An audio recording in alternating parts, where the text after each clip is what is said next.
What's the haps, everyone? It's Joe here, and today we're going to take 5 classic Geddy Lee tones and match them using only a jazz bass and my new plugins, QuadBass and the Arcadia U7.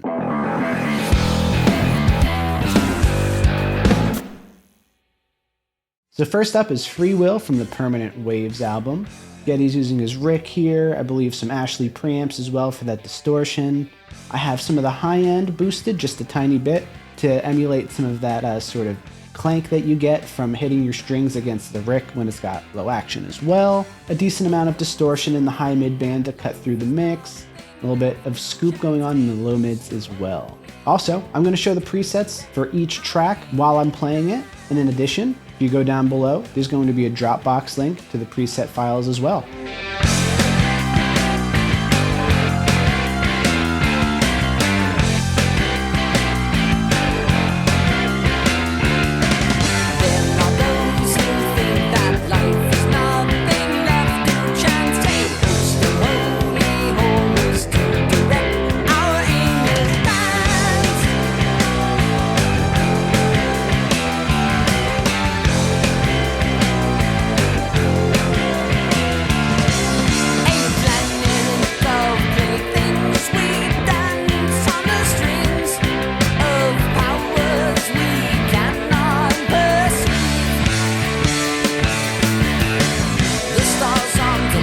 Next up, it's going to be way different. This is Show Don't Tell from the Presto album. I've actually had quite a few comment requests for covering Show Don't Tell, so I decided to throw that one in here.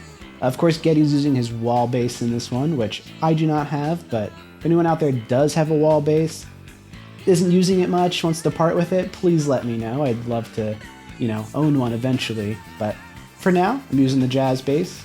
I've got the treble pickup all the way up and the bass pickup down a little bit, just to give it more of that sort of wall bark and treble pickup focus.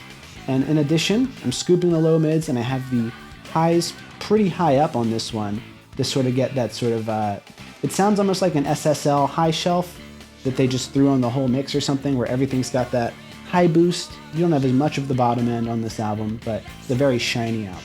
So I got the high boost going on here to try and emulate that as best I could. And also the drive levels are pretty low because the bass in this wall bass period really isn't that distorted. It's a pretty clean bass.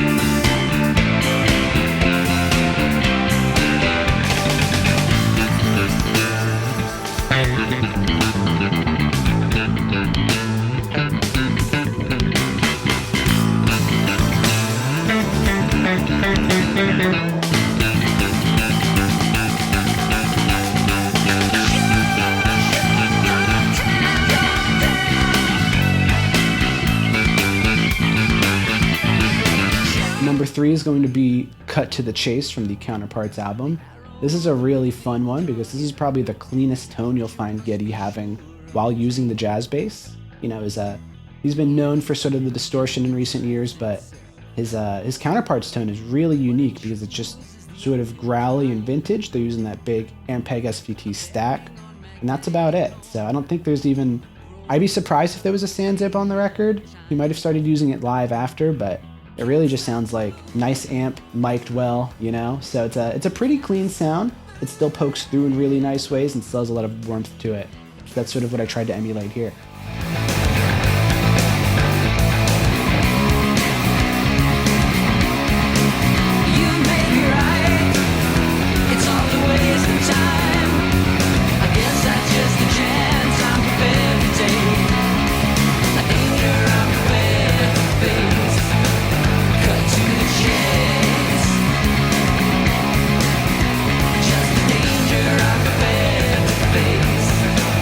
Cut to the chase.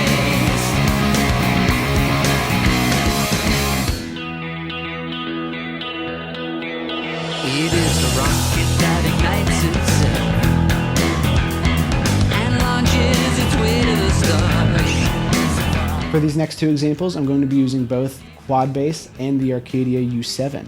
The Arcadia U7 is my take on the Avalon U5 direct box. Around the time of Test for Echo, you can really hear this influence in Geddy's tone. It's sort of that deep clean that he talks about. It's really just a parallel DI that is treated nicely with EQ and sort of mixed in with the amped sound. So on Test for Echo, for example, you would have had this Avalon U5. It sounds like they boosted the treble a little bit on it, and then a Sans amp, and that was the tone. Basically took that live from there as well. So there's actually a picture of Geddy's rig from the Clockwork Angels tour. I'll show that here. If you zoom in really closely, you can kind of make out his settings. He likes to use the boost at 4 and the tone at 3. What the tone knob is, on the original unit, 6 selectable EQ curves. On the Arcadia U7, I added a 7th. The 7th is basically my own custom curve. It's sort of what I think they're doing to the bass after it's being mixed. For these examples, I have Arcadia U7 running on a parallel track. That means I just took the same bass track, duplicated it. I have Arcadia U7 on one, QuadBass on the next. For QuadBass, the settings are pretty wild here. This is a sort of wild album. I tried to match the original mix as best I could, which is all over the place. Got a bit of bass boost, a bit of high boost, some low mids cut as well. Just sort of wild tone, but I think it fits the album really well.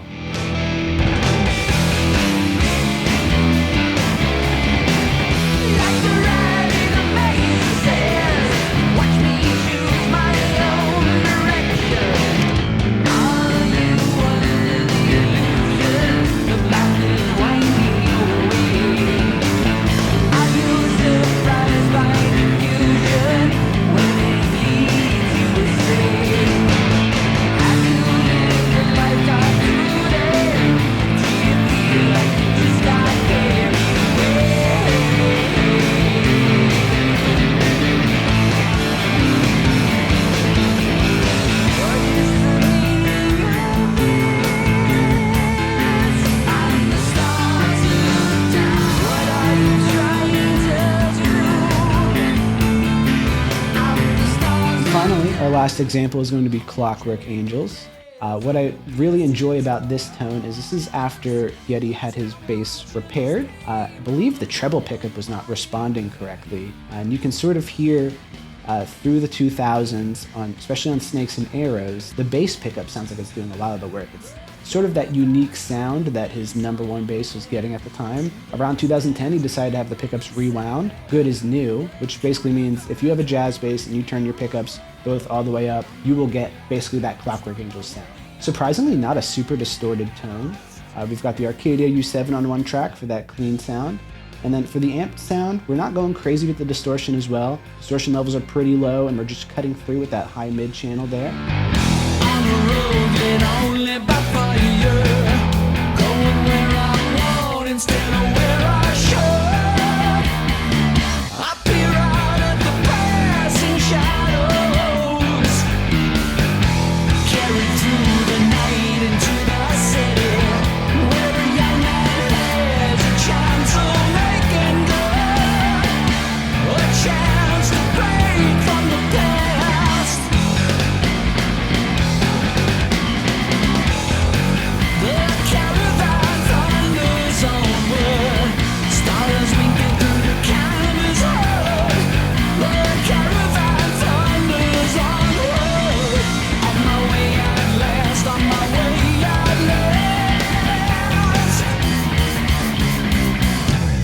So yeah, that's 5 classic Geddy Lee tones using just my jazz bass and my plugins. These plugins are on sale currently. We're doing an introductory offer where they are 25% off. And like I mentioned before, presets will be at a link at the bottom. There's instructions to install them on both Windows and Mac as well. So give them a try. Let me know what you think, and let me know what you thought of these tones in the comments. I'll see you next time.